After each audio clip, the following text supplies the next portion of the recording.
السلام علیکم dear reader and listeners, Urdu novels library میں آپ کا ڈھیر سارا ویلکم۔ رمز عشق میں نور آصف کی نیکسٹ ایپیسوڈ لے کر حاضر ہوئی ہوں۔ اگر آپ نے ابھی تک میرے اس چینل کو سبسکرائب نہیں کیا، جلدی سے سبسکرائب کر دیں، لائک اینڈ شیئر کریں اور اپنی رائے کامنٹ باکس میں لازمی دیں۔ چلیں سٹارٹ کرتے ہیں۔ بہارے نے ستمگڑھ کے لفظ یاد کرتے گہرے سانس لیے تھے۔ اگر چاہتا تو بہت پہلے اسفندیار خان کو امریکہ سے پاکستان بلا لیتا۔ ایک دھمکی دینے کی دیر تھی۔ اپنی بہن کی خاطر اسفندیار خان سر کے بل چلتا ہوا یہاں آتا۔ اتنا تو میں جانتا ہوں، اسفندیار خان جیسا پتھر دل انسان بھی اپنی بہن کو طلاق یافتہ نہیں دیکھ سکتا تھا۔ بہارے کو اپنی سانسیں بند ہوتی محسوس ہوئیں۔ اب اسے گولی چلنے کی آواز سنائی دی تھی اور اسفندیار خان کی بے بس نگاہیں۔ بہارے نے پوری قوت سے شہرام کو خود سے دور دھکیلا تھا۔ شہرام اس کے دور دھکیلنے پر سرحد سے پیچھے ہوا تھا۔ بہارے جلدی سے بیڈ سے اٹھنے لگی۔ شہرام نے اس کی کمر میں ہاتھ ڈالتے اسے احتیاط سے بٹھانے کی کوشش کی۔ بہارے غصے سے اس کے ہاتھ چٹک چکی تھی۔ شہرام نے دور ہوتے اسے جبڑے سے بھینچتے اسے دیکھا تھا۔ جو شہرام خان باہر تھا وہ والا روپ دکھاؤ نہ مجھے۔ کمرے سے باہر تو کوئی اور شہرام خان ہوتا ہے جو ایک مرد بنا ہوتا ہے جسے اپنے گھر والوں کے علاوہ کچھ دکھائی نہیں دیتا۔ بہارے شہرام کو دیکھتے سرد لہجے میں بولی، تمہارے نزدیک اپنے گھر والوں کو پروٹیکٹ کرنا غلط ہے، اپنی بہن کے اوپر ہوئے ظلم کا حساب مانگنا غلط ہے۔ شہرام نے لب بھینچے سوال کیا۔ بالکل غلط نہیں ہے اپنی بہن کے اوپر ہوئے ظلم کا حساب مانگنا، مگر جس دن میرے لالا نے اپنی بہن کے اوپر ہوئے ظلم کا حساب مانگ لیا، اس دن کیا کرو گے تم؟ بہارے نے سپاٹ لہجے میں سوال کیا۔ اس کی بہن کو میں نے ہمیشہ سر آنکھوں پر بٹھایا ہے۔ جس طرح وہ رہتی ہے اس طرح کی حویلی کی کوئی عورت نہیں رہی آج تک۔ تم اور تمہاری مورے تمہارے عظیم لالا کو تمہارے مجھ پر کیے احسانات بہت یاد ہیں، اور وہ بھولتے نہیں ہیں جو تم نے میرے لیے کیا۔ میں اور میرے گھر والے تمہارے احساناتوں کے نیچے دبے ہیں۔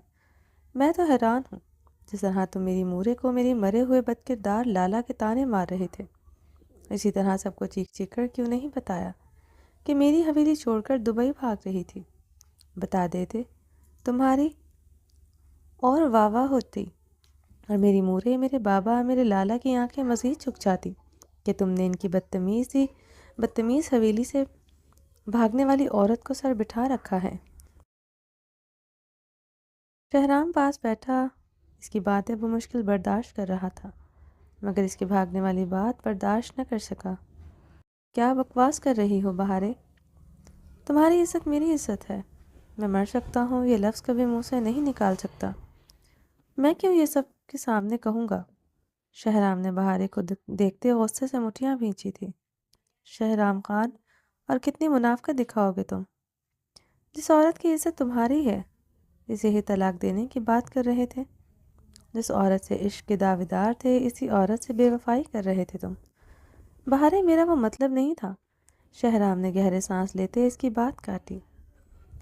کسی ایک پر تو قائم رہو تم۔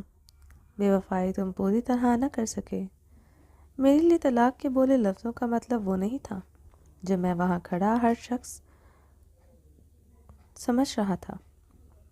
اسی طرح تم تو آج بھی اپنی بات پر قائم ہو کے تم نے بے وفائی نہیں کی، مگر تم نے وہ کمرہ آئزل کے لیے سجایا، وہ بیڈ اس کے لیے سجایا، اسے اپنی سینے سے لگائے کھڑے تھے، مگر تمہارے نزدیک وہ بے وفائی نہیں ہے۔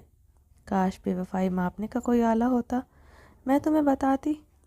تم مجھ سے پوری طرح بے وفائی کر چکے ہو، بہارے تڑکتے ہوئے بولی تھی۔ شہرام بیڈ سے اٹھتا اپنی گھنی بیئرڈ پر ہاتھ پھیرتے کمرے کے وسط میں چکر لگانے لگا۔ بہارے بیڈ پر بیٹھی اسے آنسو بہاتے دیکھ رہی تھی۔ اس کے بھاری بھوٹوں کی دمک کمرے کے فرش پر گونج رہی تھی۔ وہ جبڑے بھینچے اپنی مونچھوں پر اپنی ہلکی گھنی بیئرڈ پر ہاتھ پھیر رہا تھا۔ رنگت میں شدید سرخیاں گھلی تھیں۔ بہارے اسے غصے سے کمرے میں چکر لگاتے دیکھ کر زخمی نم آنکھوں سے مسکرائی تھی۔ اپنے ہاتھ پیچھے لے جا کر اپنی فراک کی زپ بند کی تھی۔ کب بھولو گی تم یہ سب کچھ؟ شہرام نے رکتے ہوئے اسے گھورتے ہوئے پوچھا۔ جس دن مجھے یقین آ جائے گا تم بے وفا نہیں ہو، اور ایسا کبھی نہیں ہوگا۔ جس دن بے وفائی ماپنے کا کوئی آلہ نہیں ہے، جس طرح بے وفائی ماپنے کا کوئی آلہ نہیں ہے، اس طرح یقین کرنے کی بھی کوئی میڈیسن نہیں ہوتی۔ جیسے کھا کے میں سب کچھ بھول کر تم پر یقین کر بیٹھوں۔ بہاریں تلخی سے بولی، ایسے گزارو گی میرے ساتھ ساری زندگی؟ مجھے پل پل تانوں کی مار مارو گی، مجھے ذلیل کرو گی؟ شہرام سرد لہجے میں غرایا۔ بہاریں بیڈ سے اٹھتی شہرام کے قریب آئی۔ میں پہلے بھی تمہیں تانے مارتی تھی، تمہیں ذلیل کرتی تھی، مگر تم کبھی ذلیل نہیں ہوئے۔ ثابت ہوا شہرام خان پکا پکا بے وفا ہو چکا ہے۔ اسے بہاریں خان کی ہر بات چبھتی ہے۔ بہاریں شہرام کی آنکھوں میں دیکھتے بولی، شہرام خان کو بے وفا کہہ کر تم ایک دن بے وفا بنا دو گی، یاد رکھنا تم۔ شہرام کی بات پر بہاریں تڑپتے ہوئے اس کا گریبان جکڑ گئی۔ دھمکی دے رہے ہو تم مجھے؟ شہرام خان، مجھے میری کمزوری کا تانا مار رہے ہو؟ جانتے ہو تمہیں میں کسی عورت کے ساتھ برداشت نہیں کر سکتی۔ تم میری سانسیں روکنا چاہتے ہو۔ پہلے میری بے اتنائی کی سزا دی تم نے، اب پھر اپنی غلطی کا قصور میرے کھاتے میں ڈال کر تم بے وفائی کی بات کر رہے ہو۔ ثابت ہوا تم حویلی کے مردوں سے بھی زیادہ شفاق بے رحم ہو۔ بہاریں اس کا گریبان پکڑتے تڑپتے ہوئے بولی، تمہاری کمزوری اگر دوسری عورت ہے تو میری کمزوری تم ہو۔ کیوں نہیں سمجھتی تم سے بہت محبت کرتا ہوں۔ معاف کر دو میری غلطی، معاف کر دو مجھے۔ شہرام خان اس کا چہرہ دونوں ہاتھوں میں بھرتے بھاری آواز میں گڑ گڑاتے ہوئے بولا۔ بہاریں اس کی شرٹ مزید مضبوطی سے جکڑے روتی تھی۔ کیا کروں شہرام خان؟ تمہارے منہ سے اب یہ سارے لفظ کھوکھلے لگتے ہیں۔ یقین مانو تم پر یقین کرنا چاہتی ہوں، مگر یقین نہیں آتا۔ جب تم سے نفرت کرتی تھی تمہاری ہر بات پر یقین تھا۔ آج تم سے عشق کرتی ہوں مگر تمہاری کسی بات پر یقین نہیں۔ کیا کروں میں؟ بتاؤ مجھے شہرام خان، میرا قصور بتاؤ، میں کیا کروں؟ بہاریں شدت غم سے روتے ہوئے بولی، کیسے یقین آئے گا؟ کہو تو اپنی جان دے دو، پھر تو یقین کرو کہ مجھ پر۔ میں صرف جذبات کے دھاروں میں بہہ گیا تھا۔ وہ جذبات محبت اور پسندیدگی پر نہیں، ہمدردی پر مشتمل تھے۔ یقین کرو میرا، تمہارا شہرام خان صرف تمہارا ہے۔ شہرام نے اس کا چہرہ نرمی سے تھاما۔ بہاریں اس کے سینے سے لپٹے شدت سے روتی تھی۔ ہمدردی میں بھی کیوں کسی عورت کے قریب کیے شہرام خان؟ بہاریں خان خود کا وہ حصہ کاٹ کر پھینک دے جو جس پر کسی کی نظر پڑے۔ تم کیسے کسی دوسری عورت کو سینے سے لگائے کھڑے تھے؟ تمہیں میرا درد کیوں نہیں نظر آتا؟ وہ پھوٹ پھوٹ کر روتی۔ کیا کروں میں بہاریں؟ بتاؤ مجھے، کیسے تمہارا درد دور کروں؟ تم ہی بتاؤ، جو تم کہو گی ویسے ہی کروں گا۔ شہرام نے اسے سینے میں بھینچتے کرب سے کہا۔ مجھے چھوڑ دو شہرام خان۔ بہاریں شہرام کے سینے سے سر اٹھاتے ہوئے بولی۔ بہاریں کی بات پر شہرام خان کی آنکھوں میں خون اترا تھا، رگوں میں دوڑتا خون مجمد ہوا تھا۔ مر سکتا ہوں مگر تمہیں نہیں چھوڑ سکتا۔ تمہیں خاردار کانٹوں پر چلتے صدیوں کی مسافت طے کرنے کے بعد پایا ہے، تمہیں کیسے چھوڑ سکتا ہوں میں؟ شہرام خون اتری آنکھوں سے زخمی لہجے میں بولا، تم نے مجھے پا کر کھو دیا شہرام خان، تم بہت ان لکی ہو۔ تمہاری قسمت میں پھر سے خاردار کانٹے آن ٹھہرے۔ بہاریں زخمی سا مسکرائی تھی۔ شہرام نے جبڑے بھینچتے اسے دیکھا تھا۔ پھر سے پالوں گا تمہیں۔ خاردار کانٹوں پر چلنے کی عادت ہے مجھے، سمجھوں گا تمہارا عشق ہی میرے لیے خاردار کانٹے ہیں۔ شہرام اس کی آنکھوں میں دیکھتے سپاٹ لہجے میں بولا تھا، مگر میں تمہیں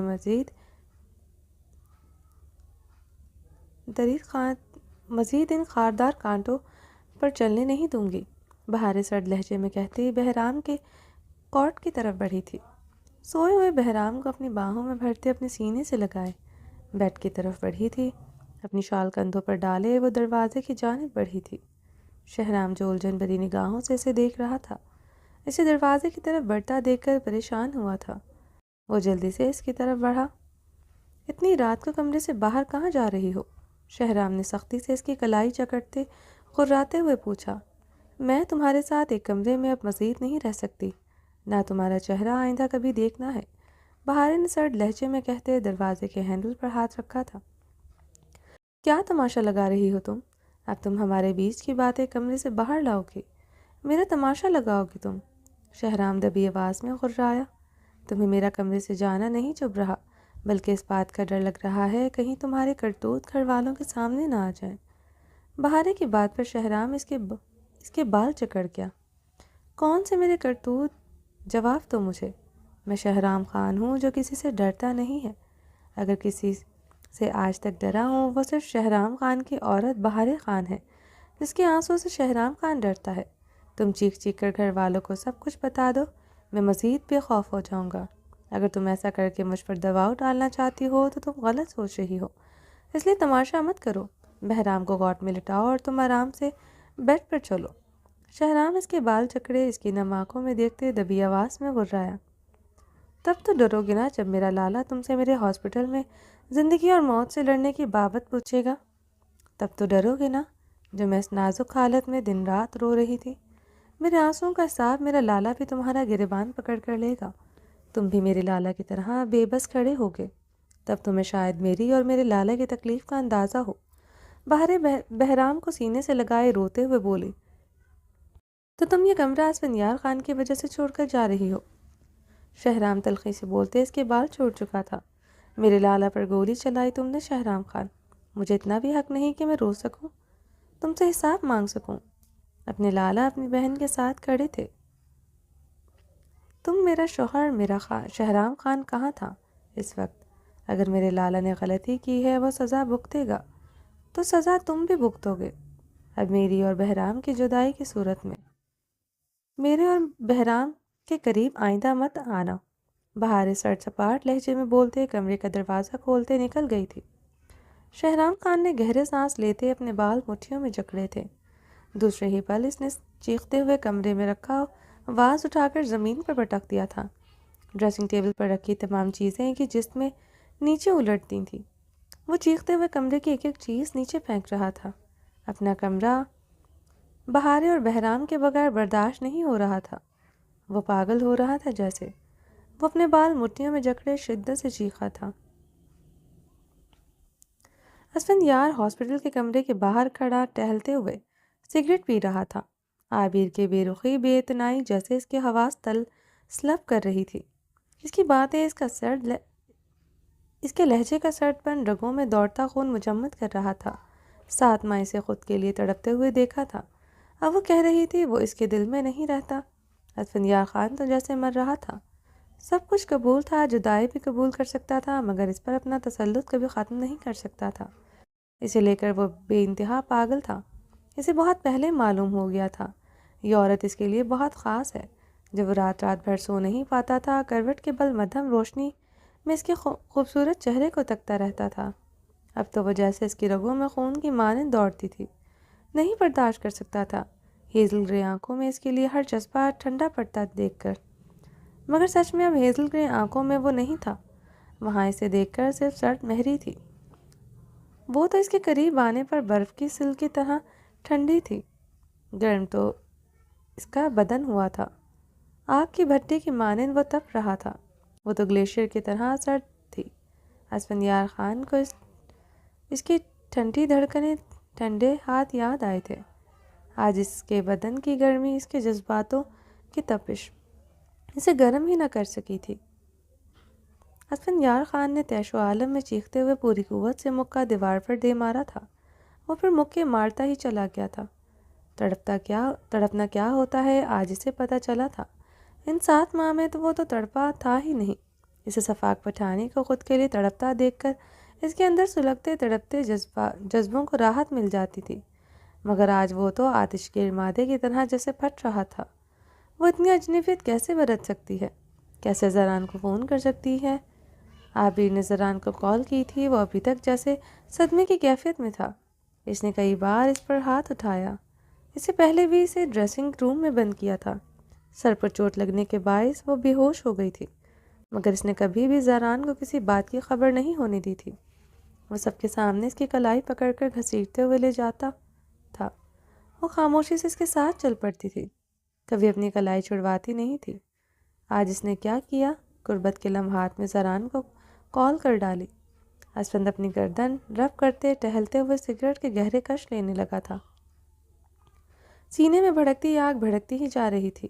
اگر زران اس کے لیے ابھی تک اس کا دشمن ہوتا تو وہ اس کی آنکھوں میں آنکھیں ڈال کر اس کی اوقات یاد دلا دیتا، عابر پر اپنا حق جتاتے، اس کی نظروں کے سامنے اپنے ساتھ لے جاتا، مر جاتا یا مار دیتا، عابر پر کسی کو حق نہ جتانے دیتا۔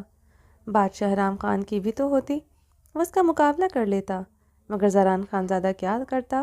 وہ اس کا جگری یار تھا، اسے کیسے لڑتا، اسے نظریں کیسے ملاتا؟ اسفند نے چیختے ہوئے پھر سے ایک بار پوری قوت سے مکہ دیوار پر دے مارا تھا۔ عورت کی بے اتنائی مرد کا فولادی جگر چیر کر رکھ دیتی ہے، یہ اسے آج پتہ چلا تھا۔ اس وقت کوریڈور میں کوئی نہیں تھا، وہ ٹھنڈے یخ کوریڈور میں سگریٹ کے گہرے کش لیتا اشتعال کے چکر لگا رہا تھا کہ سامنے سے زران آتا دکھائی دیا، جو بلیک شلوار قمیص پر بلیک مردانہ شال کندھوں پر ڈالے ہوئے تھا۔ چہرے پر سنجیدگی اور خط کی دور سے ہی صاف دکھائی دے رہی تھی۔ وہ اپنے بھاری قدموں کی دھمک لیے اس کی طرف بڑھ رہا تھا۔ اسفند اسے دیکھ کر رکا تھا، وہ جانتا تھا وہ آئے گا، مگر اسے یہاں دیکھ کر اسفند یار خان کا خون رگوں میں شعلوں کی مانند بھڑکا تھا۔ سالہ کمینہ، اسفند نے اسے دیکھ کر دانت پیسے تھے۔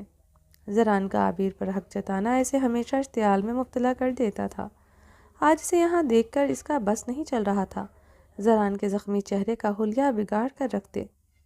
زران اسفند یار خان کے قریب آ کر رکا، کندھوں پر شال چٹکے، اس پر خونخوار نگاہیں گاڑے۔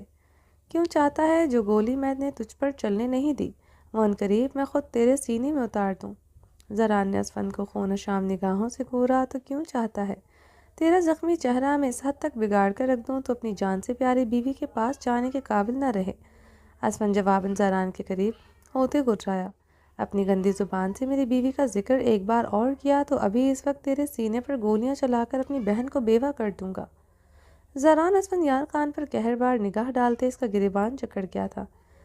جواب اسفند نے زران کے زخمی ہونٹ پر پوری قوت سے مکہ دے کر مارا تھا۔ میری زبان سے اپنی بیوی کا ذکر تجھے گوارا نہیں، تو پھر کیوں میری بیوی پر اپنا حق جتاتے یہاں چلا آیا؟ جب تجھے پتہ چل چکا تھا کہ وہ میرے ساتھ ہے تو پھر کیوں آیا؟ اسفند زران کا گریبان جکڑے گرایا تھا۔ بہن ہے میری، وہ تا قیامت تک اس پر اپنا حق جتاؤں گا۔ تیرے ساتھ ہے تو اس لیے یہاں آیا ہوں کیونکہ تیرے نزدیک میری بہن کے آنسوؤں کی قیمت نہیں۔ اسفند یار خان امریکہ میں بیٹھ کر کیمروں میں میری بہن کو روتا ہوا دیکھ کر سکون محسوس کرتا تھا۔ اس اسفند یار خان پر میں کیسے بھروسہ کروں جو بھروسہ اور دوستی کے لائق ہی نہیں؟ زران کی بات پر اسفند یار خان کا چہرہ اشتعال کے مارے سرخ ہوا تھا۔ اسے کیمروں والی بات پتہ تھی، یہ اسے امریکہ میں پتہ چل چکا تھا، مگر وہ یہ بات جتا کر اس کے غصے اور اشتعال میں مزید اضافہ کر گیا تھا۔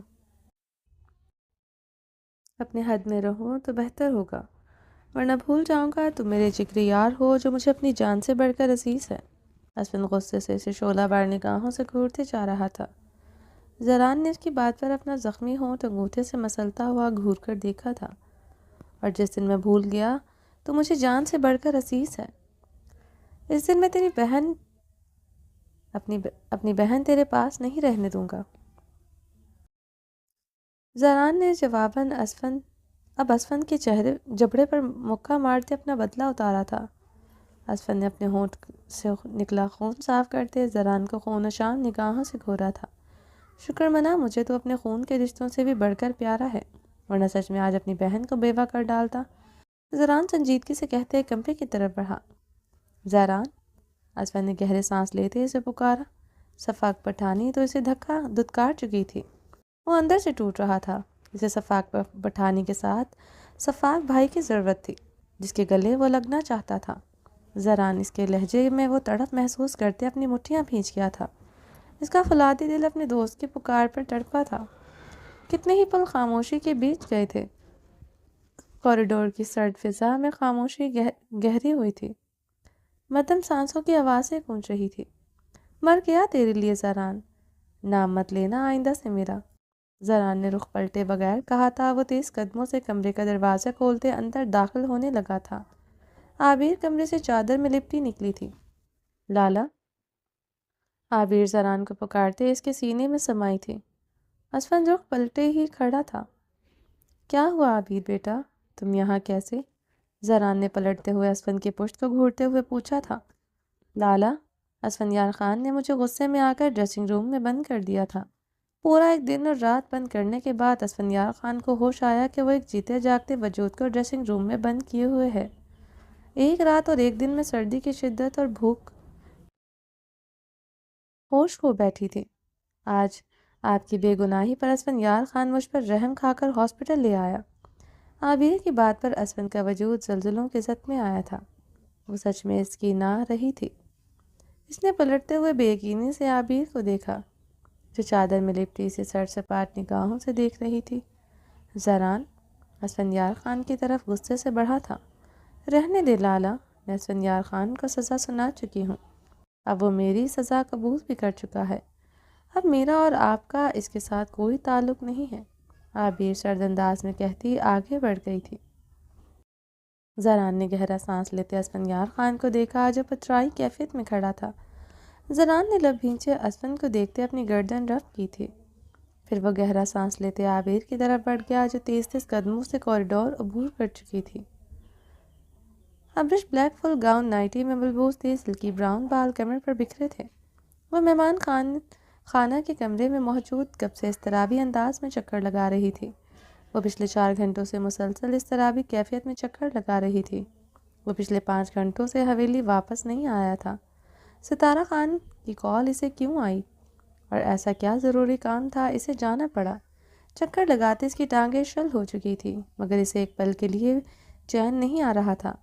1 گھنٹہ پہلے کمرے کی گلاس ونڈو سے اس کی گاڑی کو کار پورٹ میں داخل ہوتے دیکھا تھا۔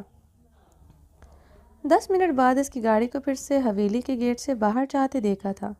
وہ تب سے مزید بے چین ہو چکی تھی، اسے دوبارہ باہر جانے کی ضرورت کیوں پڑی؟ سوچ سوچ کر اس کی ٹانگوں کے ساتھ دماغ بھی شل ہو چکا تھا۔ اسے پورا یقین تھا زران خانزادہ اسے کسی دن سچ میں پاگل کر دے گا۔ کیوں گیا وہ دوبارہ حویلی سے باہر؟ کیا مجھے کمرے میں نہ پا کر وہ غصے سے گیا ہے؟ ابرش نے بے چین ہوتے بیڈ پر بیٹھے سوچا تھا۔ کمرے کا دروازہ کھلنے پر وہ ہڑبڑا کر بیڈ سے اٹھی تھی۔ زران کو اپنے سامنے دیکھ کر ابرش کی رنگت میں سرخیاں سی کھلی تھی۔ وہ سیاہ شلوار قمیض میں ملبوس تھا، جس پر سیاہی مردانہ شال کندھوں پر ڈالی ہوئی تھی۔ ہونٹوں پر گہرا زخم تھا، اسے دیکھتے ہی دل کی دھڑکنیں منتشر ہوئی تھی۔ دل میں مہم سی امید تھی، وہ اسے ڈھونڈتے ادھر ضرور آئے گا۔ کچن میں اپنے شوہر کی دیوانگی دیکھ چکی تھی، مگر پھر دل میں وسوسے بھی اٹھتے تھے۔ وہ بے حس بھی بہت ہے، اس کے بغیر رہنے پر آئے وہ رہ لیتا ہے۔ ابرش اسے بلیک کلر میں دیکھتے بے رخی سے منہ موڑ گئی تھی۔ اس کلر کے علاوہ دنیا میں رنگ ختم ہو چکے تھے، جو وہ ہر لباس سیاہ کلر کا پہنتا تھا، اور یہ لباس اس پر کتنا جچ رہا تھا۔ اسے دیکھتے ہی اس کا دل اس کی طرح دھمکنے لگا تھا۔ وہ کتنا ڈیشنگ ہو چکا تھا ان 7 مہینوں میں، یا پتہ نہیں اسے لگتا تھا، مگر فی الوقت وہ اسے سیاہ لباس میں زہر ہی لگا تھا۔ یہاں کیا کر رہی ہو؟ زران نے ابرش کو اوپر سے نیچے گھورتے ہوئے پوچھا۔ میں نے کہا تھا میں تمہارے ساتھ کمرے میں نہیں آؤں گی، میں جب تک یہاں موجود ہوں گیسٹ روم میں رہوں گی۔ ابرش نے پلٹتے ہوئے سنجیدگی سے جواب دیا تھا، اس کی گہری نگاہیں اپنے وجود کے آر پار ہوتے محسوس کرتے وہ تب کر انار ہو رہی تھی۔ دوسرے لمحے وہ بیڈ کی طرف بڑھتے کمبل میں غروب ہو چکی تھی۔ زران کی بے باک گہری نگاہیں اپنے وجود پر برداشت نہیں ہو رہی تھیں۔ زران دروازے کو لاک کرتے اپنے شال صوفے پر اچھالتے بھاری قدموں سے اس کی طرف بڑھا تھا۔ اس پر سے کمبل ایک ہی جست میں اتارتے وہ اس پر مکمل طور پر حاوی ہوا۔ مسٹر خانزادہ، یہ کیا حرکت ہے؟ دور دور رہو مجھ سے۔ ابرش نے زران کے کھلے بٹنوں سے نظر آتے اس کے 6 پیکس ہیئرلیس چٹانی سینے کو دیکھتے اٹکتے ہوئے بمشکل کہا تھا۔ اس کا 6 پیکس چٹانی ہیئرلیس سینہ دیکھتے وہ لب دانتوں تلے دبا گئی تھی۔ اپنے شوہر کا 6 پیک چٹانی سینہ اسے اپنی طرف بری طرح راغب کر رہا تھا۔ اس کے بدن سے اٹھتی مردانہ خوشبو سے اسے اپنے حواس معطل محسوس ہوئے تھے۔ اس نے اسے جس طرح اپنی فیملی کے سامنے اسے پروٹیکٹ کیا تھا، پلبشا کے سامنے اسے عزت محبت دی۔ وہ اس کے لیے اب مچل رہی تھی۔ اپنے شوہر کی قربت اسے پاگل کر رہی تھی، مگر اسے سزا بھی تو دینی تھی۔ جو لفظوں سے اس کا دل دکھا رہا تھا، مگر جانتی تھی اسے سزا نہ دے سکے گی۔ کچن میں کیا بات ہوئی تھی ہماری؟ زران نے اس کے گدزار لبوں پر انگوٹھا پھیرتے گمبھیر لہجے میں کہا۔ یہی کہ تمہارے لیے چیپ سی نائٹی پہن کر تمہارا انتظار کروں؟ تم 1 مہینہ کمرے سے باہر نہیں نکلو گے۔ ابرش اس کی آنکھوں میں دیکھتے اٹکتے ہوئے کہا۔ نہیں پہنی تم نے وہ چیپ سی نائٹی؟ زران گہرا مسکرایا تھا۔ نہیں، اور نہ کبھی پہنوں گی۔ ابرش نے اسے خود سے دور دھکیلا۔ مزید اس کا چٹانی وجود برداشت نہیں کر سکتی تھی۔ اس کا سانس گھٹ رہا تھا، وہ جان بوجھ کر پورا وزن اس پر ڈالے ہوئے تھا۔ لیٹس سی، اس گاؤن کے نیچے تم نے کیا پہنا ہے؟ مجھے ذرا چیک کرنے دو۔ زران نے اس کی نائٹی کا گاؤن کی ڈوری کھینچتے ہی ایک جھٹکے سے کھولی۔ زران کی حرکت پر ابرش کی رنگت قندھار کی طرح سرخ ہوئی تھی۔ وہ فل گاؤن کے نیچے نیٹ کی بے حد شارٹ سی نائٹی پہنے ہوئے تھی جو اس نے ستمگڑھ کے لیے پہنی تھی۔ آئی لائک دس بیوی، زران نے مسکراتے ہوئے اس کے اسٹریپ کندھوں سے نیچے کھسکائی۔ But I don't like you on black. Abrish غصے سے اس کا کالر چکر گئی تھی۔ لیکن مجھے لگتا ہے میں بلیک کلر میں بہت اچھا لگتا ہوں، زران نے مسکراہٹ دبائے کہا۔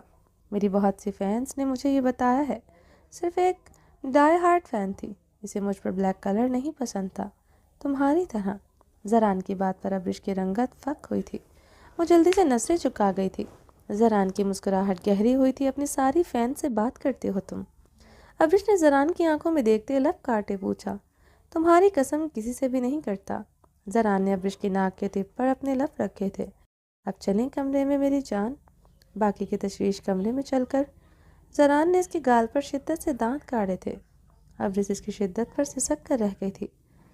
زران، مجھے تو تمہارے ساتھ نہیں رہنا۔ اس سے پہلے وہ اپنا جملہ مکمل کرتی زران اس کے لبوں پر جھکتے اس کی سانسیں کھونٹ چکا تھا۔ وہ اس کی سانسوں کے ساتھ بری طرح کھلواڑ کرتے زران پیچھے ہوا تو ابرش نے گہری ہوتی سانسوں سے اسے دیکھا تھا۔ باقی کے گلے شکوے اپنے کمرے میں چل کر۔ مجھے تبدیلی بالکل پسند نہیں، بہت سیدھا بندہ ہوں، 1 وومن مین ہوں۔ نہ اپنی زندگی میں دوسری عورت پسند ہے، نہ اپنے کمرے کے علاوہ کوئی اور جگہ، ورنہ میں یہ کمرہ اور بیڈ آج کی رات ضرور انجوائے کرتا۔ زران نے ابرش کی اکھڑی سانسیں دیکھتے اسے آنکھ ماری۔ 1 وومن مین ہو تم؟ سچ میں؟ ابرش نے اس کے چٹانی سینے پر انگلی پھیرتے پوچھا۔ سچ میں میری جان، تمہاری قسم۔ زران خان زادہ 1 اینڈ اونلی وومن مس امریکہ کا ہے۔ زران نے اس کی دھڑکنوں کو بے باکی سے ہاتھوں سے چھوا۔ زران، میں تمہارے ساتھ کمرے میں نہیں جاؤں گی۔ ابرش نے بے ترتیب سانسیں درست کرتے بمشکل کہا۔ اس کے بدن سے اٹھتے اسپارک اس کی سانسیں تیز کر رہے تھے۔ ابرش، میں نخرے اٹھانے والا انسان نہیں ہوں، تمہیں اب تک میرے ساتھ رہ کر اندازہ ہو جانا چاہیے ہوگا۔ اسٹریٹ فارورڈ منتقم مزاج بندہ ہوں، جو فیصلہ کر لیتا ہوں اس سے پیچھے نہیں ہٹتا۔ میں امریکہ سے تمہیں پاکستان لے کر آ سکتا ہوں تو کمرے میں بھی لے جانا میرے لیے مشکل نہیں ہے، اسی لیے خاموشی سے اپنے کمرے میں چلو۔ رات گہری ہو چکی ہے اور میری سانسیں بھاری ہو رہی ہیں، انہیں اپنے خوبصورت بدن کی مہک سے راحت دے دو۔ زران کا لہجہ گمبھیر ہوا تھا۔ پچھلے 5 گھنٹوں سے جہاں تم سے وہاں تمہیں راحت نہیں ملی۔ ابرش کا لہجہ شدت سے بھیگا تھا۔ اف، زران گہرا سانس لیتا اس کی گردن میں منہ چھپا گیا تھا۔ جانتا تھا ساری عمر میری ایسی ہی گزرنی ہے، پھر بھی پتہ نہیں کیوں مجھے ان خوبصورت باہوں میں قید ہونے کا شوق ہے۔ زران نے گمبھیر آواز میں بولتے اس کی گردن کو نرمی سے اپنے لبوں سے چومتے اسے اپنی سانسوں کی تپش سے دہکایا۔ زران کی بے باکیوں پر ابرش نے اس کا ہاتھ بری طرح چٹکا جس کے بیلی بٹن کے گرد سرسرا رہا تھا۔ زران مدہوش ہوئے اس کی گردن کو چومتے اپنے ہاتھوں سے گہری بے باک گستاخیاں کر رہا تھا۔ ابرش کے ہاتھ چٹکنے پر زران کا سارا خمار بھکس سے اڑا چکی تھی۔ زران اس کا سرخ چہرہ دیکھتے اپنی مسکراہٹ ثبت کر گیا تھا۔ جانتا تھا اب وہ روبوٹ کی مانند اس کے ساتھ چل پڑے گی۔ وہ بیڈ سے اترتے غصے سے زران کے مقابل آئی تھی۔ تو اگر اسے تمہارے کمرے تک آسانی مل جائے گی تو پھر تم یہاں کیا کر رہے ہو؟ جاؤ اس کے لیے۔ زران نے اس کے سرد سرخ نگاہیں ابرش پر گاڑی جو زران کے سرد نظر پر اپنی نگاہیں پھیر گئی تھی۔ زران سرحد سے پیچھے ہوتے ابرش کے اوپر سے اٹھا اپنا نچلا لب بری طرح سے کاٹتے اٹھ کر بیٹھتے اپنے گاؤن کی ڈوری کس کے بند کی۔ زران نے بیڈ سے اٹھتے ابرش پر اپنی نظر ڈالی جو کمبل خود پر لپیٹے اس میں غروب ہو چکی تھی۔ زران جھنجھلاتے ہوئے کچھ پل اسے دیکھتا رہا جو کمبل میں دبکی اس کی طرف رخ موڑی ہوئی تھی۔ ابرش، رات بہت ہو گئی ہے۔ نو مور ڈراما۔ بہت تھکا ہوا ہوں، پچھلے 4 دن سے مسلسل سفر میں رہا ہوں۔ مجھے مزید ٹینشن مت دو تم حویلی میں رہتے ہوئے اپنے کمرے میں نہیں کہیں اور ٹھہرو گی۔ میں برداشت نہیں کروں گا۔ اور مورے یا داجی کو بھنک بھی پڑ گئی کہ تم مہمان خانے میں رکی ہو۔ صبح ہوتے ہی ایک ہنگامہ کھڑا ہوگا۔ جس پلوشا کو تم میرے کپڑے کو بھی ہاتھ نہیں لگاتے برداشت نہیں کر سکتی، اسے آسانی سے میرے کمرے تک رسائی مل جائے گی۔ زران کی بات پر ابرش کمبل سے خود سے اٹھاتے ایک جھٹکے سے اٹھ کر بیٹھی تھی۔ زران کی بات اسے آگ لگا گئی تھی۔ آسانیاں پیدا کرو۔ باہر کھڑے ہو کر تم بڑے ڈائلاگ بول رہے تھے کہ اپنی بیوی کی عزت میں کمی برداشت نہیں کرو گے۔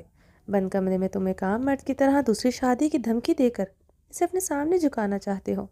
ابرش اس کے قریب ہوتے بھیگے لہجے میں کہا، تم یہاں رات رک کر میری نظریں سب کے سامنے نہیں جھکانا چاہتی کیا؟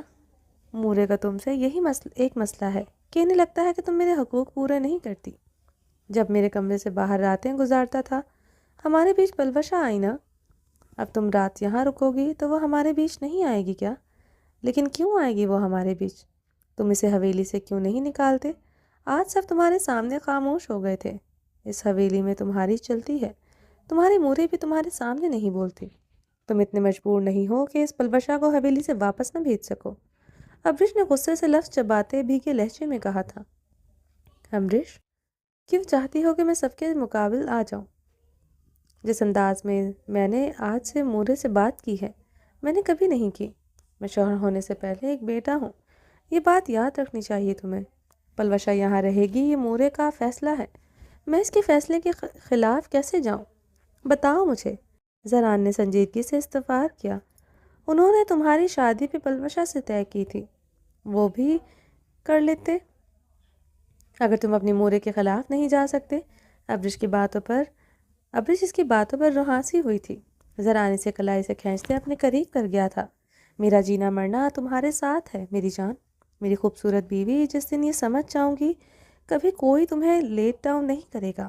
میں تمہارا ہوں، یہ تم اپنے انداز میں پلوشا کو سمجھاؤ، وہ خود ہی یہ حویلی چھوڑ دے گی۔ مجھے نہیں لگتا وہ یہاں اب مزید رکے گی۔ کچن میں جو ڈیمو دیکھ چکی ہے، اس کا چہرہ کیسے لال کر گیا تھا۔ تم نے ہاتھ اٹھا کر اس کا گال لال کیا، میں نے بنا ہاتھ اٹھائے۔ یہی فرق ہے تم میں اور مجھ میں، میری جذباتی بے وقوف بیوی۔ زران نے ابرش کی کمر میں ہاتھ ڈالتے اس کی نازک کمر اپنی مضبوط مٹھی میں بھری۔ ابرش اس کی حرکت پر بری طرح سے سسک پڑی تھی۔ اس کی بے باک حرکتیں شروع ہو چکی تھی۔ زران، جس دن میں نے اپنا بچہ کھویا، پلوشا نے مجھے وہ ریکارڈنگ سنائی تھی جس میں آنٹی پلوشا کے بابا سے تمہاری اور پلوشا کی شادی کی بات کر رہی تھی۔ مجھے اس وجہ سے بہت برا شوق لگا تھا۔ مجھے اس نے بولا تھا تم نے مجھے بیوقوف بنا رہے ہو، تو تم صرف بچے کی وجہ سے مجھے برداشت کر رہے ہو۔ میرا بچہ تم دنیا میں آنے کے بعد اسے دے دو گے۔ ابرش اس کے سینے میں لگے سب بتاتے ہوئے پھوٹ پھوٹ کر رو دی تھی۔ زران اپنی مٹھیاں سختی سے بھینچ گیا تھا، آنکھوں کی رنگت سرخ ہوئی تھی اس بات کی وہ اسے سخت سزا دینے کا ارادہ رکھتا تھا۔ پلوشا اس حد تک جا سکتی ہے اسے یقین نہ تھا، مگر ابرش کے اس پر یقین کرنے پر اسے پلوشا سے زیادہ اپنی بیوی پر غصہ آیا تھا۔ جب وہ کلیئر کر چکا تھا تو پھر اس نے کیوں کسی تیسرے پر یقین کیا؟ وہ گہرا سانس پڑتے اسے اپنے سینے سے لپٹا گیا تھا۔ اسے اس کی ضرورت تھی۔ ابھی سے کچھ نہیں کہہ سکتا تھا مگر اسے احساس دلانا چاہتا تھا وہ کہاں غلطی تھی۔ مت ذکر کرو پرانی باتوں کا، مجھے اذیت ہوتی ہے۔ پلوشا نے تمہارے ساتھ اس لیے یہ سب کیا کیونکہ تم نے کبھی اپنی اہمیت میری زندگی میں سمجھی ہی نہیں۔ زران نے گہرے سانس لیتے اس کا چہرہ تھامے اس کی آنکھوں کے گوشوں سے آنسو اپنے انگوٹھے سے نرمی سے صاف کیے تھے۔ تم نے کبھی بتایا ہی نہیں۔ ابرش نے بھیگے لہجے میں شکوہ کے نہ لہجے میں کہا تھا۔ چلو کمرے میں چلو، تمہیں اچھی طرح بتاتا ہوں تم میرے لیے کیا ہو۔ زران نے اس کی کمر میں ہاتھ ڈالے اس کی تھوڑی پر جھکتے اپنے دانت وہاں گاڑے۔ تمہاری مورے کو لگتا ہے میں تمہارے حقوق پورے نہیں کرتی۔ اپنی مورے کو بتاؤ کہ تم پوری رات اپنا حق مجھ سے لیتے رہے ہو۔ دن میں بھی تمہارا دل نہیں بھرتا تھا؟ ابرش اس کی شرٹ مٹھیوں میں جکڑے بھیگے نروٹھے لہجے میں بولی۔ ایسا کرنا، کل خود بتا دینا، بلکہ میری شدت ہو گئی نشان بھی دکھا دینا، زران نے سنجیدگی سے کہا۔ ابرش کی بے وقوفانہ بات پر اس کا پارا ہائی ہوا تھا۔ میں بتاؤں کیا؟ ابرش نے حیرانگی سے کہا۔ نہیں، میں بتاؤں گا اپنی مورے کو، کل صبح اٹھتے بتاؤں گا آپ کی بہو ایک فرمانبردار بیوی ہے، جو بستر پر اپنے صفا گجٹ گوار جاہل شوہر کو بہت خوش رکھتی ہے۔ مجھے جتنا سکون آپ کی بہو سے کی قربت میں ملا آج تک کہیں نہیں ملا۔ زران گمبھیر لہجے میں کہتا مدہوش ہوتا اس کی گردن پر جھک گیا تھا۔ وہ اس کے معاملے میں بیوقوف تھی، مگر اسے ان بیوقوفیوں سے اسے ہینڈل کرنا تھا۔ بتاؤ گے تم یہ سب؟ ابرش نے اس کی شدتیں اپنی گردن پر سہتے گہری ہوتی سانسوں سے پوچھا۔ ابرش کی بات پر زران کا کہکہ بلند ہوا تھا۔ ابرش نے اسے گھور کر دیکھا تھا، اپنے امریکہ کو نئی فکر لگ گئی تھی۔ اپنی ساس کو کیسے بتانا ہے؟ وہ ایک اچھی بیوی ہے، زران نے مسکراتے ہوئے کہا۔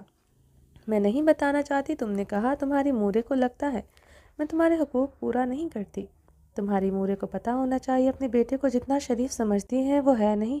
ان کی بہو سے حق نہ بھی لینے دے تو وہ لے لیتا ہے، اور وہ زبردستی لیتا ہے، وہ بھی بہت بے دردی سے۔ ابرش شکوہ کناں لہجے میں ہوٹل کے کمرے میں اس کی بے رحم شدتوں کا جتایا تھا۔ شریف میں تو نہیں ہوں، یہ تمہیں آج پتہ چل جائے گا۔ آج رات 7 مہینے کی ہر تڑپتی تنہا رات کا تم سے حساب لوں گا، اور تمہیں دینا پڑے گا۔ زران نے شال اٹھائے اس کی گرد اچھی طرح لپیٹی تھی۔ وہ اسے اپنی باہوں میں بھرتے اپنی گود میں اٹھایا۔ زران کیا کر رہے ہو؟ ابرش نے گھبراتے ہوئے اس کی شرٹ مٹھیوں میں جکڑی تھی۔ تم نے یہاں ہی سب وقت برباد کر دینا ہے، مجھے صبح اسلام آباد کے لیے نکلنا ہے، میری امپورٹنٹ میٹنگ ہے۔ پیچھے رات کتنی رہ گئی ہے، اور مجھے تمہیں آج ساری رات پیار کرنا ہے۔ زران کی آواز گمبھیر ہوئی تھی۔ میٹنگ؟ کون سی میٹنگ؟ ابرش نے زران کے گلے میں باہیں حمائل کیں۔ اس کا صبح اسلام آباد جانا بہت چبھا تھا۔ ستارہ خان یاد آئی تھی۔ جان، بہت امپورٹنٹ میٹنگ ہے، منسٹر ہوں، آئے روز میٹنگ ہوتی ہے۔ کس میٹنگ کا حساب رکھو گی تم؟ فکر نہ کرو، رات تمہارے پاس ہی ہوا کروں گا۔ پرائیویٹ جیٹ خرید لوں گا تاکہ آدھے گھنٹے میں تمہارے پاس۔ وہ ابرش کو مزید اوپر اٹھائے اپنے سینے سے لگا گیا تھا۔ تم مجھے اپنے ساتھ اسلام آباد لے جایا کرو، تمہارا اتنا بڑا بنگلہ ہے، ہم وہاں پر بھی رہ سکتے ہیں۔ جب حویلی آیا کروں تمہارے ساتھ واپس آ جایا کروں گی۔ زران صبح اسلام آباد جا رہا تھا، ابرش سے برداشت نہیں ہو رہا تھا۔ میری جان، یعنی پورا، تاکہ ایک پل کے لیے نظر ادھر سے ادھر نہ کر سکوں، زران کہتے کمرے کا دروازہ کھولتے باہر آیا۔ ابھی بھی جانتے سے نظر ادھر ادھر کرنے کی۔ ابرش کی بات پر زران کا کہکہ بلند ہوا تھا۔ سوال ہی پیدا نہیں ہوتا، مجھے اپنی خوبصورت بیوی کے ہاتھوں مرنا نہیں ہے۔ زران نے جھکتے ہوئے اس کے لبوں پر نرمی سے لب رکھے تھے۔ ابرش مسکراتے ہوئے اس کے ساتھ لپٹی تھی۔ زران اسے لیے لاؤنج سے ہوتے سیڑھیوں پر چڑھا۔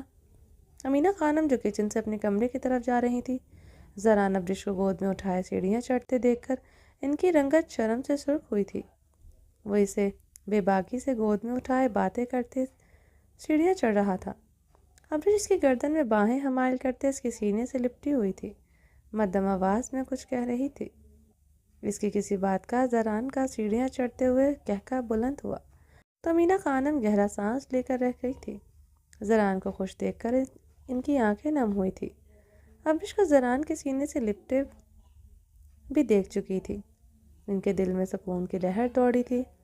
آج جس طرح وہ چادر میں لپٹی نظریں چکائے کھڑی بری طرح رو رہی تھی، انہیں احساس ہوا تھا ابرش جب ان کے بیٹے کے نکاح میں آئی تھی ایسے ہی رو رہی تھی۔ نہ کوئی اسے ہمیشہ سوالوں کے کٹہرے میں کھڑا کیے رکھتا ہے۔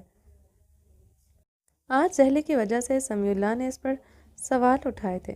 حسینہ خانم نے اسے کیا کچھ نہیں کہا، مگر وہ خاموش رہی تھی۔ وہ یہ بھی جانتی تھی ابرش کی جگہ ان کی بہو بہارے اور ان کی اپنی بیٹی عابر ہوتی تو اپنے حق کے لیے بولتے، چھوٹے بڑے کی تمیز بھول جاتی۔ عابر بھی جب بات عزت نفس پر آتی تھی تو برداشت نہیں کرتی تھی۔ بہت دفعہ وہ لاؤنج میں اسفندیار خان کی آنکھوں میں آنکھیں ڈالے کھڑی ہوئی تھی، مگر نکاح کے بعد ابرش نے کسی کے سامنے زران کی آنکھوں میں آنکھیں ڈال کر بات نہیں کی تھی۔ ابرش کی خاموشی ہمیشہ ان کی عزت کرنا وجہ صرف زاران کی ذات تھی، جس سے وہ ٹوٹ کر پیار کرتی تھی۔ انہیں اور کیا چاہیے تھا؟ اپنے بیٹے کا سکون ہی تو انہیں پیارا تھا۔ ان کے دل میں کچھ وہم تھے ابرش کو لے کر۔ وہ دوبارہ حویلی چھوڑ کر نہ چلی جائے، مگر وہ اپنے بیٹے زاران کو اچھی طرح جانتی تھی۔ ابرش کو وہ ڈیل کر لے گا۔ وہ شہرام اور ارحام کی طرح نہ تھا، اسے سب کو ڈیل کرنا آتا تھا۔ وہ گہرا سانس پڑتے سب خدا پر چھوڑتے اپنے کمرے کی طرف بڑھ گئی تھی۔ زاران اسی لیے کمرے میں داخل ہوا تو ابرش کی آنکھیں بھیگی تھیں۔ وہ اس کمرے کو 7 ماہ بعد دیکھ رہی تھی، جس میں قدم رکھنے کی اس کی آس بھی چھوڑ دی تھی۔ ابرش زاران کے گلے میں باہل حمائل کرتے اس کے سینے سے کے ساتھ شدت سے لپٹی تھی۔ زاران اسی لیے واش روم کی طرف بڑھا۔ زاران واش روم کیوں جا رہے ہیں؟ ابرش نے الجھن بھرے لہجے میں پوچھا۔ کیونکہ تم واش روم میں رومانس کرتے وائلڈ اگریسو وومن بن جاتی ہو۔ زاران کی بات پر وہ سرخ ہوئی تھی۔ وہ سوات کے ہوٹل والی بات چھوڑتا ہی نہیں تھا۔ جب وہ اس کی شدتیں برداشت کرتے جذباتی ہو گئی تھی۔ قربت کے لمحات میں وہ اس کا ایک ایک ایکٹ یاد کرواتا تھا۔ وہ ہمیشہ سرخ ہوتے اس کے سینے سے لپٹ جاتی تھی۔ ابرش اس وقت بھی اس کے سینے سے لپٹ کر اپنا چہرہ چھپا گئی تھی۔ زاران مسکراتے ہوئے اسی لیے واش روم میں داخل ہوا۔ باتھ ٹب میں پانی اور ببلز دیکھ کر ابرش کی رنگت سرخ ہوئی تھی۔ وہ کیا چاہتا تھا وہ سمجھ گئی تھی۔ وہ بہت بار باتھ ٹب رومانس کر چکا تھا۔ زاران نے مسکراتے ہوئے اس کے وجود کو باتھ ٹب کے گرم پانی جس میں ببلز بنے ہوئے تھے اس میں پھینکا تھا۔ ابرش باتھ ٹب کے پانی میں گرتے ہوئے مکمل بھیگی تھی۔ زاران، ابرش نے گھبراتے ہوئے اسے پکارا۔ زاران روف شاور آن کرتے اپنی شرٹ اتارتا ہوا باتھ ٹب میں داخل ہوا۔ اس کے گرد لپٹی اپنی شال نرمی سے اتاری۔ وہ باتھ ٹب میں داخل ہوتے اسے اپنے چٹانی سینے میں منتقل کر چکا تھا۔ اب وہ راؤنڈ باتھ ٹب کے گرم ببلز واٹر میں لیٹے ہوئے باتھ ٹب کے کناروں کی سطح پر سر رکھے اپنے سینے سے لپٹا گیا تھا۔ ابرش اس کے سکس پیک چٹانی سینے پر ہاتھ جمائے اس کی طرف دیکھتے نشیلی آنکھوں سے مسکرائی تھی۔ زاران اس کی کرسٹل براؤن نشیلی آنکھوں میں اپنی طرف دیکھ کر گہرا مسکرایا تھا۔ اس کی بیوی کو اتنی دیر ہی لگتی تھی۔ اس کی چھونے کی دیر ہوتی تھی، وہ اس کی طلب بن کر اس کی آنکھوں میں دوڑنے لگتا تھا۔ وہ اس کی محبت کی شدت تھی۔ وہ اسے اتنی جلد محسوس کرنے لگتی تھی۔ زاران اس کے بال گدی سے جکڑے اس کے لبوں کو اپنے لبوں میں لے چکا تھا۔ ابرش اس کے سکس پیک چٹانی سینے پر ہاتھ جمائے اس کی شدت میں اس کا ساتھ دے رہی تھی۔ روف شاور سے پانی گرتا ان کی سانسیں بھی بھاری کر چکا تھا۔ ابرش پوری طرح سے شدت میں اس کا ساتھ دے رہی تھی۔ پانی ان کے اوپر گرتا ان کی سانسیں بھاری کر چکا تھا۔ زاران نے اس کی سانسیں انہیل کر کے اسے چھوڑا تو ابرش گہرے سانس لیتے اس کے سینے پر اپنے لب رکھ گئی تھی۔ زاران، تمہارے ساتھ میں بھی کل صبح اسلام آباد جاؤں گی، ابرش نے اس کی آنکھوں میں دیکھتے کہا۔ وہ بے خودی میں اس کے کان کے لوگوں کو اپنے لبوں سے کاٹ رہا تھا۔ زاران نے اس کی بات پر سنجیدگی سے اسے دیکھا۔ وہ اس وقت بھی یہی بات سوچ رہی تھی۔ زاران کی ساری بے خودی جیسے اڑنچو ہوئی تھی۔ اتنے قربت کے لمحات میں اس کے حواسوں پر اسلام آباد سوار تھا، اور کیوں سوار تھا؟ وہ وجہ اسے مزید مشتعل کر چکی تھی۔ ابرش، تم اس حویلی میں ہی رہو گی، تم کسی صورت اس حویلی سے نہیں نکلو گی۔ میں نے کہا نا، میں رات حویلی میں ہی رہوں گا، مگر ابھی میں تمہیں کسی قیمت اسلام آباد نہیں لے جا سکتا۔ وہ اس بات پر مزید بحث نہیں ہوگی۔ تم کسی صورت حویلی سے باہر نہیں جاؤ گی، اور یہ بات میں آخری مرتبہ کہہ رہا ہوں۔ تم میری اجازت کے بغیر کبھی بھی حویلی سے باہر قدم نہیں رکھو گی۔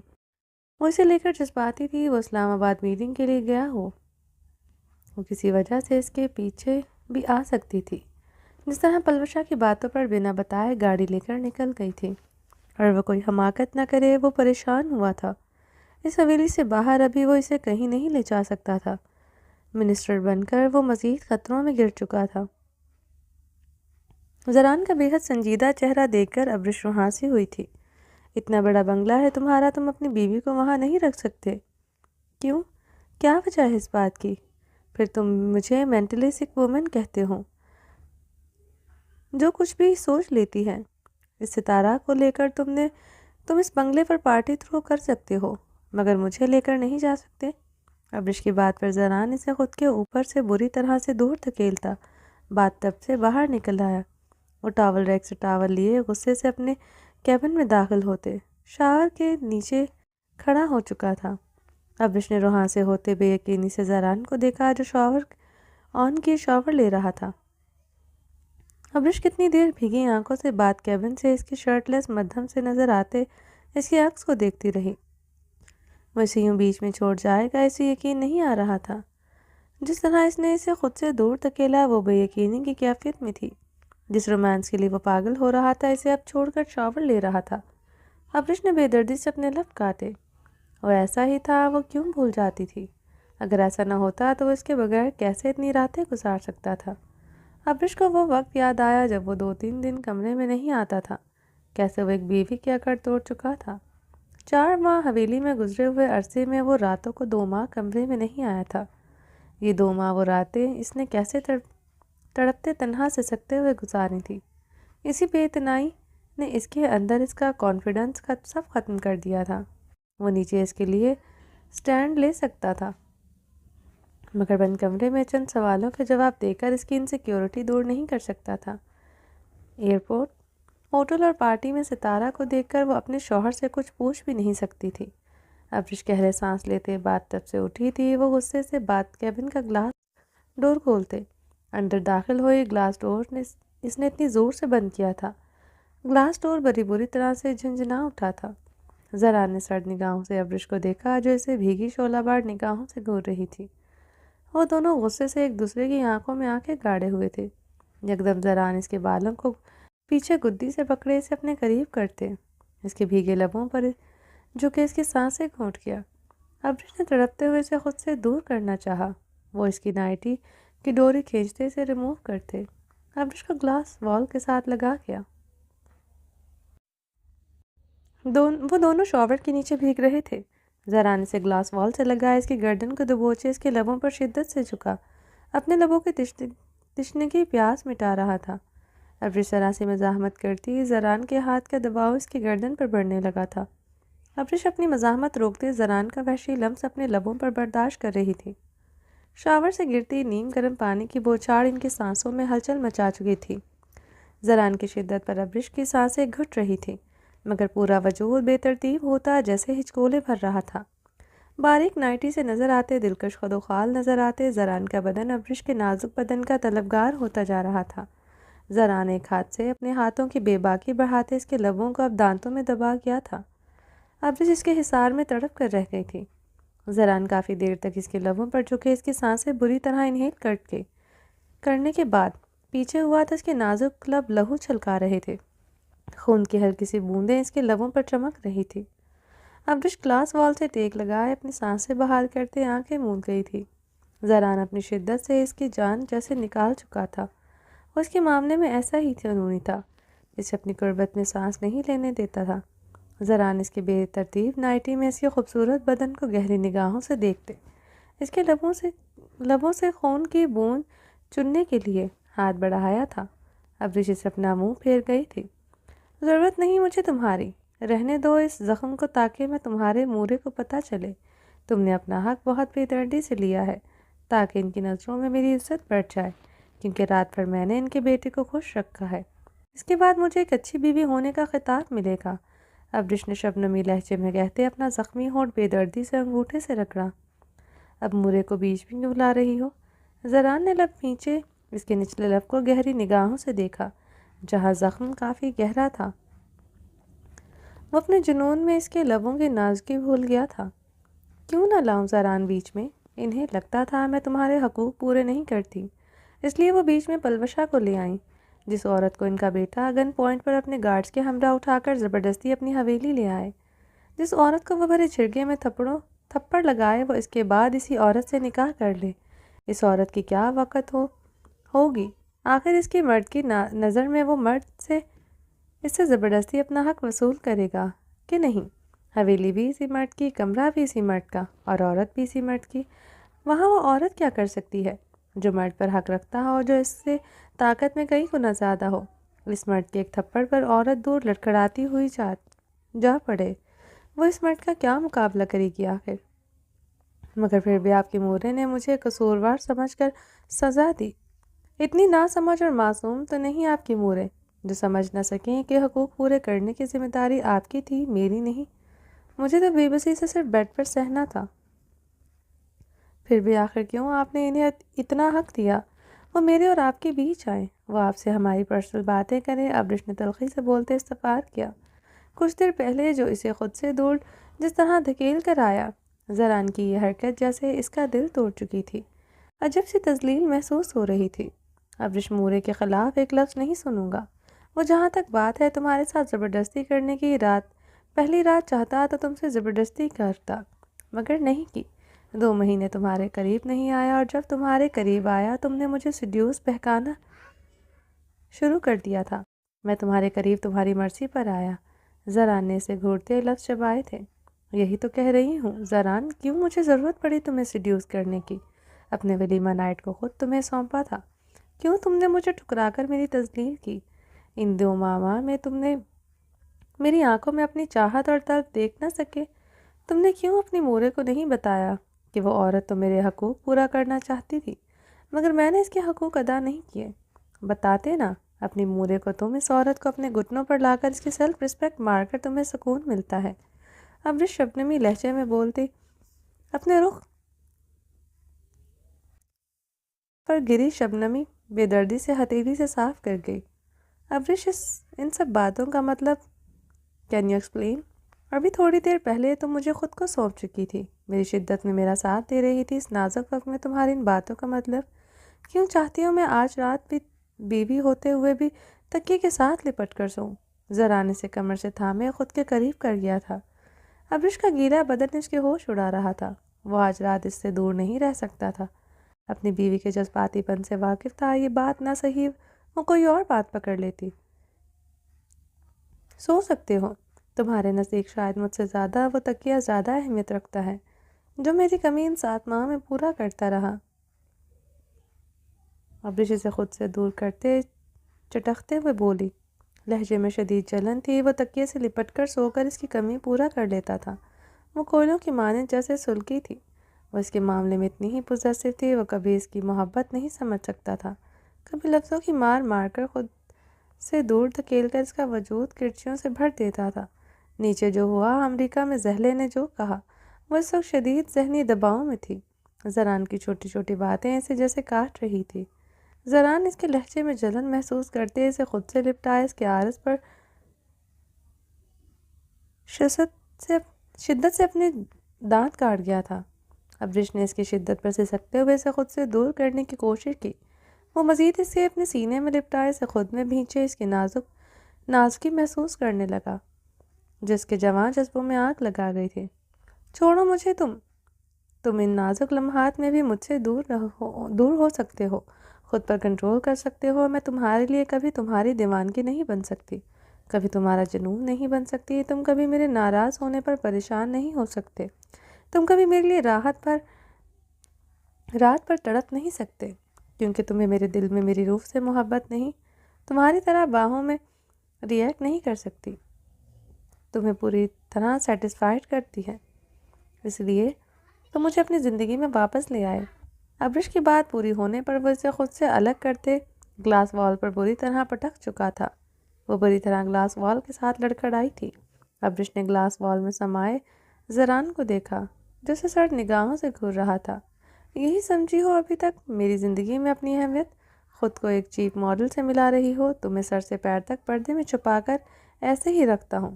عورت ماڈل بھی ہو تو مرد نکاح کے بعد اسے صرف اپنی عورت دیکھنا چاہتا ہے۔ کمرے میں امریکہ سے آئی ہوئی لڑکی ہو یا اس کی حویلی کی عام لڑکی، وہ اپنے شوہر کے لیے ہر وہ چیز کرتی ہے جو تم کرتی ہو۔ ایسا کیا نیا کرتی ہو جو تم، اور ایسا کیا نیا کرتا ہوں میں جو تم مجھے تانے مار رہی ہو؟ زران اس کی باتوں پر بھڑکتا مشتعل ہو چکا تھا۔ تم نے مجھے میری اہمیت یہی سمجھائی ہے، یہی تلخ حقیقت ہے جسے قبول کرو یا نہ کرو۔ تمہیں میری محبت کبھی نظر نہیں آ سکتی۔ تمہاری مورے نے حویلی میں تمہارے لیے آپشن رکھا ہے، اور خود کو ساری دنیا کے سامنے سنگل کہہ کر تم نے خود کو دوسروں کے لیے آپشن کے طور پر اویل کیا ہے۔ ابریش نے اس کے سر آنکھوں میں دیکھتے کانچ سے لہجے میں کہا۔ زران نے اپنے بال مٹھی میں دبوچے گہرے سانس لیے تھے۔ دوسرے ہی لمحے اس نے پھولتی رگوں کے ساتھ گلاس پر وال پر مکہ دے مارا تھا۔ فینسی گلاس وال بری طرح جھنجھنا اٹھا تھا۔ ابریش سہمتے ہوئے گلاس وال میں سمائی تھی۔ تمہیں لگتا ہے میں مینٹلی سک وومن ہوں جس نے تمہاری زندگی برباد کر دی؟ میں خواہ مخواہ پلوشا سے انسیکیور ہو رہی ہوں، زران روتے ہوئے چیخی تھی۔ زران نے خاموشی سے اسے دیکھتے لب کھینچے تھے۔ پلوشا نے کچن میں مجھ سے کتنی باتیں سنائی، میرے کردار پر بات کی، مجھے ستارہ کے حوالے سے تانے دیے جس نے ہمارے بچے کو مار دیا۔ پلوشا کے ساری سچائی سننے کے بعد بھی تم نے مجھے ٹکا سا جواب دے دیا کہ تم اپنی مورے کے خلاف نہیں جا سکتے، جب تم نے ابھی بھی صرف اپنا بیٹا بننا تھا۔ مجھے امریکہ سے کیوں لائے؟ کیوں اس پلوشا کو یہاں سے نہیں نکال سکتے؟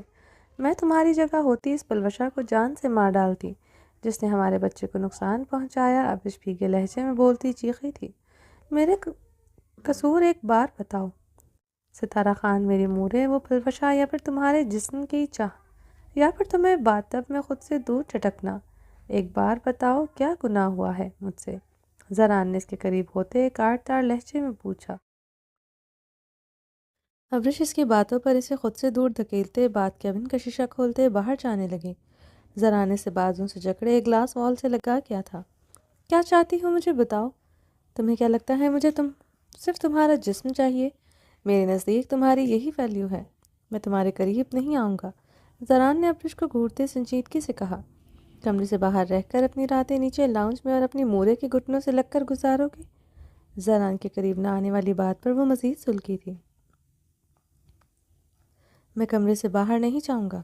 مجھے احساس ہے کہ میں نے امریکہ میں تمہارے ساتھ غلط کیا، تم سے زبردستی کی، مگر اب ایسا نہیں ہوگا۔ جب تک تم نہیں چاہو گی میں تمہارے قریب نہیں آؤں گا، لیکن اب کی بار میں تمہارے جذباتیت برداشت نہیں کروں گا۔ پلوشا کو کل کے بعد تم اس حویلی میں نہیں دیکھو گی، مگر اب تمہارے لبوں سے ستارہ خان اور پلوشا کا نام نہ سنوں، چاہے کچھ بھی ہو جائے۔ میں رات تمہارے پاس اس حویلی میں گزاروں گا، مگر اب کی بار اس حویلی میں میری اجازت کے بغیر قدم نہیں نکالو گے۔ اس بار عنایا آہل زرتاج پپو کوئی بھی وجہ ہوئی جس کی وجہ سے تم حویلی سے نکلنے پر مجبور ہوئی، ایسا غلطی سے بھی کچھ ہوا میں برداشت نہیں کروں گا۔ زران سرد تنبی آواز میں کہتے گلاس وال کا دروازہ کھولتے باہر نکل گیا۔ تمہیں مجھ پر یقین نہیں ہے کیا؟ میں کیوں اس حویلی سے تمہاری اجازت کے بغیر نکلوں گی؟ ابریش اس کے پیچھے پیچھے آتی ہوئی چیخ کر بولی تھی۔ وہ کیا چاہ رہی تھی وہ ابھی تک سمجھ نہیں پایا تھا۔ وہ 7 ماہ بعد بھی اسے دور رہ سکتا تھا۔ وہ تڑپ اٹھی تھی جیسے جو چیز انسان دوسرے کو نہ دے سکے وہ اسے کسی دوسرے سے بھی ایکسپیکٹ نہیں کرنی چاہیے۔ جہاں تک یقین کی بات ہے، تم نے مجھ پر کبھی کیا میں کروں؟ زران پلٹتے ہوئے آئی برو جھکاتے ہوئے سرد لہجے میں بولا، میں تمہارے پیچھے امریکہ چلا آیا، تم اپنی گود میں اٹھا کر اپنے کمرے میں لے آیا، پوری حویلی کو چیخ چیخ کر بتا دیا تم میرے لیے کیا ہو، اور کیا کروں میں؟ اگر تمہیں لگتا ہے میں اپنے بچے کو کھونے کا ذمہ دار پلوشا کو سمجھ کر تم پر اور خود پر ترس کھاؤں تو یہ میں نہیں کروں گا۔ حقیقت کو ایکسپٹ کرتے سوچو، اپنے بچے کی موت کا ذمہ دار کون ہے؟ جس بچے کو تم نے مارنے کے لیے گولیاں کھا رہی تھی، اگلے دن تم اسی بچے کے لیے رو رہی تھی۔ اس دن تم بنا کسی کو بتائے حویلی سے نکل گئی۔ ابریش اس وقت میں عنایا کو بچانے بہرزاد کے آدمیوں کے ساتھ لڑ رہا تھا، اپنے راستے زخموں پر انگلیوں کے پوروں سے ابھی مرہم نہیں رکھ سکا تھا کہ مجھے فون آتا ہے میری بیوی رات کے اندھیرے میں گاڑی لے کر میری حویلی عبور کر گئی ہے۔ اپنے زخموں پر مرہم لگانا بھول گیا، بھاگتا ہوا اپنی گاڑی میں بیٹھا، اندھا دھند گاڑی چلائی۔ ابریش اس وقت عنایا کو بچانے بہرزاد کے آدمیوں سے لڑ رہا تھا، اپنے زخموں پر انگلیوں کے پوروں سے ابھی مرہم نہیں رکھ سکا تھا کہ مجھے فون آتا ہے میری بیوی رات کے اندھیرے میں گاڑی لے کر میری حویلی عبور کر گئی ہے۔ اپنے زخموں پر مرہم لگانا بھول گیا تھا، بھاگتا ہوا اپنی گاڑی میں بیٹھا، اندھا دھند گاڑی چلاتے تو میں سڑکوں پر ڈھونڈ رہا تھا تمہیں میرے بچے کو کچھ نہ ہو گیا ہو۔ ان چند گھنٹوں میں اپنے بچے سے پہلے میں کئی بار مرا اور زندہ ہوا۔ وہ گاڑی کا تمہارا مانگنا، تمہارا گولیاں کھانا، ایسا لگا تمہیں یہ بچہ نہیں چاہیے۔ تم نے مجھے اذیت پہنچانے کے لیے ہی سب کیا۔ تمہارے جذباتی پن نے کچھ نہیں چھینا مجھ سے۔ سچ بتاؤ، مجھے ڈر لگتا ہے تمہاری انسیکیورٹی اور تمہاری شدید محبت سے۔ یقین تو بہت بعد میں آتا ہے۔ اب میرے پاس کونے کے لیے کچھ نہیں بچا۔ وہ بچہ میرے لیے کیا تھا تم کبھی نہیں سمجھ سکتی۔ تم میرے زخم ادھیڑتی ہو صرف۔ زران اپنی بات مکمل کرتے ڈریسنگ روم میں چلا گیا تھا۔ ابرش گہرے سانس لیتے اپنے بال مٹھیوں میں جکڑے بیڈ کی طرف بڑھی۔ وہ گرنے کے انداز میں بیڈ پر بیٹھی۔ وہ بچہ میرے لیے بھی سب کچھ تھا، کیونکہ وہ تمہارے لیے سب کچھ تھا۔ یہی زخم، یہی غم تو تمہاری باہوں میں بانٹنا چاہتی تھی۔ تمہیں سمجھ کیوں نہیں آتا؟ یہ غم کسی نے مجھ سے آج تک نہیں بانٹا، یا پھر کوئی بانٹ ہی نہیں سکتا۔ مجھے تو صرف تمہاری ضرورت ہے اور تمہاری ضرورت تھی۔ تم بھی کیوں ہر بار مجھے تنہا چھوڑ دیتے ہو؟ وہ زیر لب آہستگی سے بولتی، بیڈ پر لیٹتی، کمبل خود پر پوری طرح لپیٹ چکی تھی۔ ابرش ڈریسنگ مرر کے سامنے کھڑی اپنی سلکی بالوں میں برش کر رہی تھی۔ اس وقت بلو کلر کی ویلویٹ کی لانگ شرٹ اور سلک کے ٹراؤزرز میں ملبوس تھی۔ وہ رات گیلی نائٹی میں سو چکی تھی، جس کے باعث اس کا بدن حرارت سے تپ رہا تھا۔ چہرہ پہ بخار کی تمازت سے سرخ تھا۔ گال اور ہونٹوں پر زران کا دی ہوئی شدت ابھی بھی پوری آب و تاب سے چمک رہی تھی۔ ابرش میرون لپسٹک ڈریسنگ ٹیبل سے اٹھائے اپنے زخمی لبوں پر لگا رہی تھی کہ زران ڈریسنگ روم سے بلیک پینٹ پر بلیک شرٹ پہننے لگا۔ اپنے گیلے نمزدہ بالوں میں انگلیاں پھیرتے وہ اپنی شرٹ کے بٹن بند کرتے ڈریسنگ مرر کے سامنے آ کھڑا ہوا تھا۔ وہ رات صوفے پر سویا تھا۔ رات سے ان کے درمیان بات چیت بند تھی۔ زران کو دیکھتے ابرش کے ہاتھ ایک پل کے لیے رکے تھے۔ اس کے سکس پیکس چٹانی سینہ مرر میں بخوبی نظر آ رہا تھا۔ وہ میٹنگ کے لیے سیاہ لباس پہن کر ہی جا رہا تھا۔ ابرش سر جھٹکتی زخمی سا مسکراتے اپنے ہونٹوں پر لپسٹک لگانے لگی۔ زران نے یکدم ابرش کی کلائی پکڑتے اسے اپنی طرف کھینچا۔ وہ زران کے کشادہ سینے سے آن ٹکرائی تھی۔ یہ کیا کر رہی ہو بیوی؟ زران اس کا رویا متورم چہرہ بغور دیکھتے بولا۔ اس کا متورم چہرہ اور گلابی آنکھیں دیکھتے وہ پریشان ہوا تھا۔ وہ رات بھر روتی رہی، وہ جانتا تھا۔ وہ خود رات ایک پل سویا تک نہیں تھا۔ رت چکے کی وجہ سے اس کی آنکھیں سرخ تھی۔ تمہارا دیا ہوا زخم اس لپسٹک سے چھپانے لگی ہوں۔ ابرش خود کو اس کے حصار سے چھڑواتے ہوئے بولی۔ زران اس کی کمر پر اپنا حصار مزید مضبوط کر گیا تھا۔ مگر میں کہوں، مجھے تمہارے لبوں پر اپنی شدت کے علاوہ کوئی اور رنگ پسند نہیں تو؟ زران اپنے انگوٹھے سے اس کے نچلے لب پر لگی لپسٹک بے دردی سے صاف کر گیا تھا۔ تو کیا؟ ابرش نے اس کی آنکھوں میں دیکھتے استفسار کیا۔ تو مت لگاؤ کوئی بھی رنگ ان پر۔ تم مجھے ایسے ہی پسند ہو، اور میں چاہتا ہوں ہمارے بیچ رات کو کچھ نہیں ہوا۔ یہ بات کسی کو پتہ نہ چلے، نہ تمہاری بھیگی آنکھوں سے اور نہ تمہارے متورم چہرے سے۔ اس لیے کوئی ضرورت نہیں یہ زخم چھپانے کی۔ زران نے سنجیدگی سے حکم دیا۔ مجھے کوئی چاہت نہیں۔ میں تمہاری مورے کو بتاؤں کہ میں تمہارے حقوق اچھی طرح بستر پر نبھاتی ہوں؟ ابرش نے تلخی سے بولتے خود کو اس کے حصار سے چھڑوایا۔ زران اسے کمر سے مضبوطی سے جکڑے اسے اپنے قریب کر گیا تھا۔ ابرش کے لب اس کی تھوڑی سی آن ٹکرائے تھے۔ ابرش کی گلابی آنکھیں زران کی پرکشش سیاہ آنکھوں میں گڑھی تھی۔ دونوں کی خوشبو ایک دوسرے کی سانسوں میں انہیل ہوئی تھی۔ رات کے مناظر دونوں کی نظروں کے سامنے لہرائے تھے۔ ایک دوسرے کے طرف دونوں کی آنکھوں میں دوڑتی ہوئی ان کی آنکھیں اسی خمار آلود کر گئی تھی۔ ابرش اس کی شرٹ مٹھیوں میں جکڑ گئی تھی۔ زران اسے مزید اپنے قریب کر گیا تھا۔ دونوں کے دل کی دھڑکنیں ایک دوسرے کے سینے میں بجنے لگی تھیں۔ مجھے چھوڑو، مجھے میک اپ کرنا ہے۔ ابرش اسے خود سے دور دھکیلا۔ زران اس کی کمر پر اپنا حصار مضبوط کیے ہوئے تھا۔ میں چاہتا ہوں تم بالکل میک اپ نہ کرو اور سب کو بتاؤ تمہارے پور پر زران خانزادہ بستا ہے۔ وہ رات کو ٹوٹ کر تم پر برسا تھا۔ تمہارے چہرے کی سرخیاں میری قربت پر محمول ہے۔ زران نے کہتے اس کے دوسرے عارض پر شدت سے دانت کاڑے۔ ابرش اس کی شدت پر سسکی تھی۔ وہ ایک سیکنڈ میں اس کا گلابی گال نیلا کر گیا تھا۔ اس سے کیا ہوگا؟ ابرش نے زران کی دی ہوئی شدت اپنی ہتھیلی سے رگڑتے مٹانی چاہی۔ زران اس کی کلائی پکڑتے اسے روک چکا تھا۔ ابرش مورے داجی زہلے پوپو ایک مینٹلی ٹراما سے گزر رہے ہیں۔ اس میں ہماری طرف سے ذرا بھی ٹینشن ان سب کو بہت زیادہ لگے گی۔ میں نہیں چاہتا کوئی ہماری وجہ سے پریشان ہو۔ زران کی بات پر وہ نم آنکھوں سے استبات میں سر ہلا گئی تھی۔ وہ ایک اچھا بیٹا ہونے کے ساتھ اچھا داماد بھی تھا، صرف ایک اچھا شوہر۔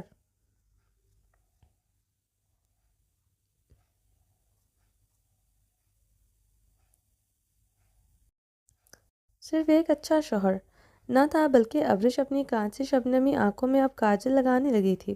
دوپٹہ اوڑھو، ایسے ہی نیچے چلتے ہیں، بہت خوبصورت لگ رہی ہو تم۔ زران اس کی کلائی جکڑے اسے کاجل لگانے سے بھی روک چکا تھا۔